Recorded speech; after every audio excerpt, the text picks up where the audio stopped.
بسم اللہ الرحمن الرحیم۔ یہ پہلا سوال ہے، آنکھیں بند کر کے نماز پڑھنا کیسا ہے؟ ان الحمد للہ والصلاۃ والسلام علی رسول اللہ وبعد۔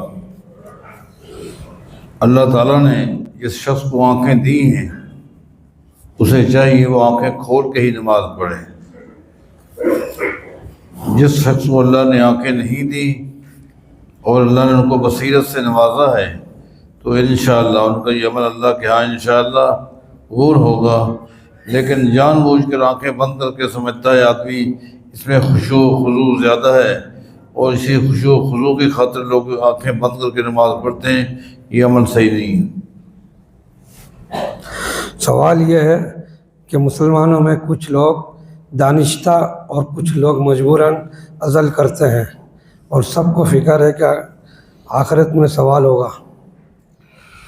عزل جو ہے یہ صحیح نہیں ہے۔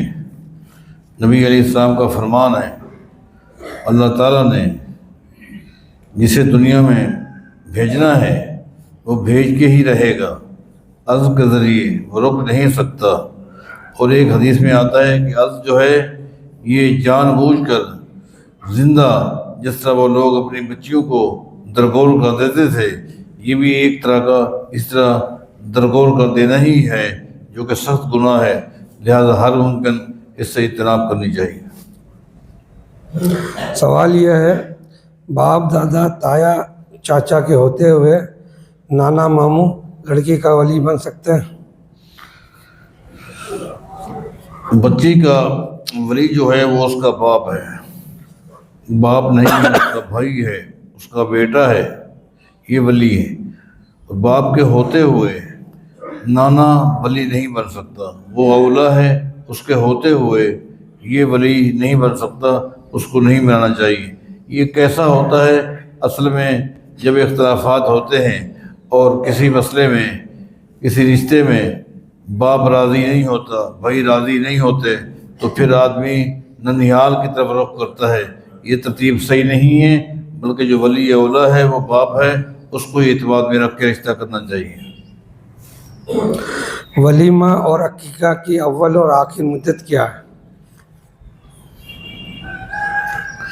عقیقہ کے بارے آتا ہے کہ بچہ جب پیدا ہو جائے تو 7ویں دن ہی اس کا عقیقہ کیا جائے، اس کے نام کو بھی حتمی شکل دی جائے، سر کے بال مڑا کر چاندی کے برابر، سمجھو کہ چاندی صدقہ کرتے ہیں جتنا اس کا وزن ہے، یہ کام 7ویں دن کرنے ہیں۔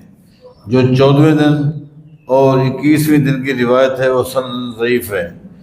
7ویں دن جو نہیں کر سکتا پھر وہ زندگی کے کسی حصے میں بھی اگر وہ عقیقہ کرتا ہے تو ہے تو صدقہ، لیکن عقیقے کے حکم ہے، یہ ہے عقیقہ، ایک عقیقے کا حکم، وہ عقیقہ نہیں ہے لیکن عقیقے کے حکم میں ہے۔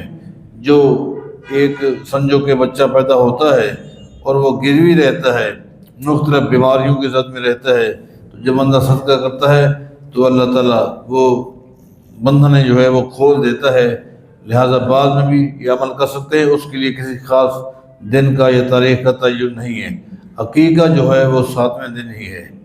رہا معاملہ ولیمے کا، ولیمے کا تو ولیمے کے لیے امام بخاری نے 8 دن کے لیے باب باندھا ہے کہ 8 دن تک آپ ولیمہ کر سکتے ہیں، لیکن اس میں ریا نہ ہو۔ مطلب یہ ہے کہ مختلف علاقوں میں یا مختلف افراد کو آپ دعوت دیتے ہیں، کچھ کو آپ نے پہلے دن بلا لیا، کچھ کو آپ نے دوسرے دن بلا لیا، افراد زیادہ ہیں، یا پہلے دن آپ نے کسی شہر میں ولیمہ کیا ہے، پھر کچھ آپ کے ساتھی ہیں کسی اور شہر میں، یا آپ وہاں جاتے ہیں، تو 8 دن تک نہ یہ عمل ثابت ہے، آپ کر سکتے ہیں۔ واللہ اعلم بالصواب۔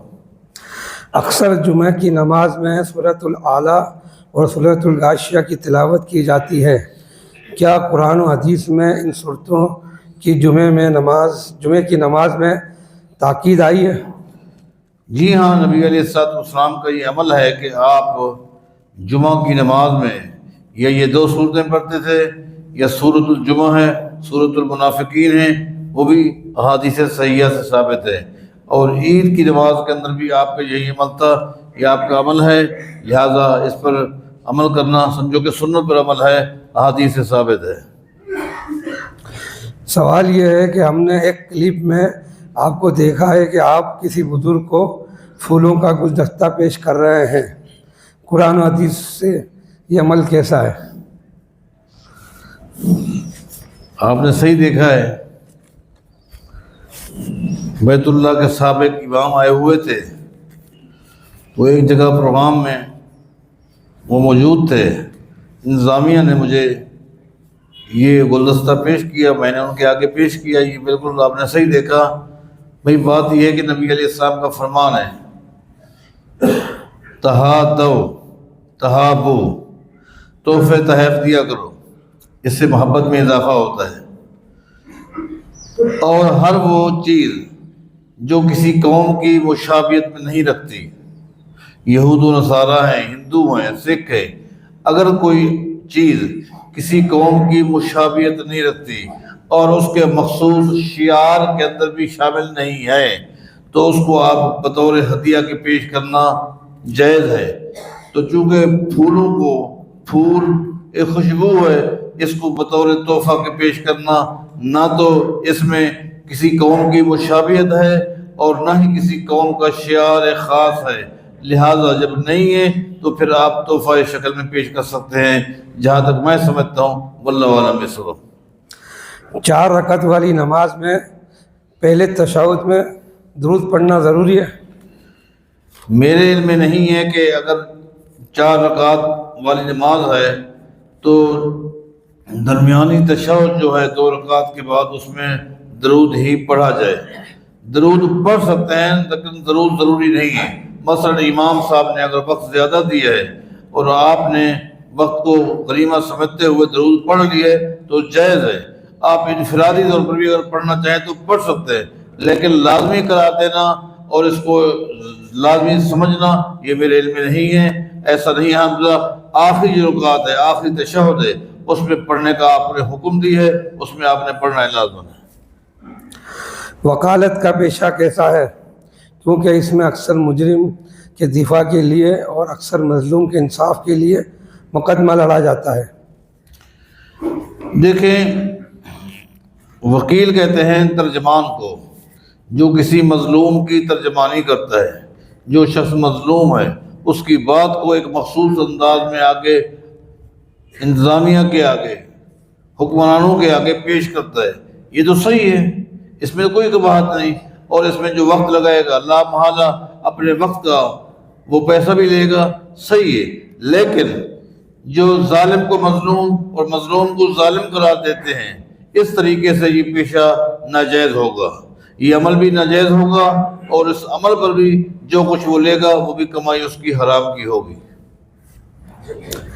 حدیث میں آتا ہے کہ یتیم کے بچے کے سر پر ہاتھ رکھنا اور اس ہاتھ کے نیچے جتنے بھی بال آ جائیں اتنی ہی نیکیاں ملیں گی، یہ حدیث کیسی ہے؟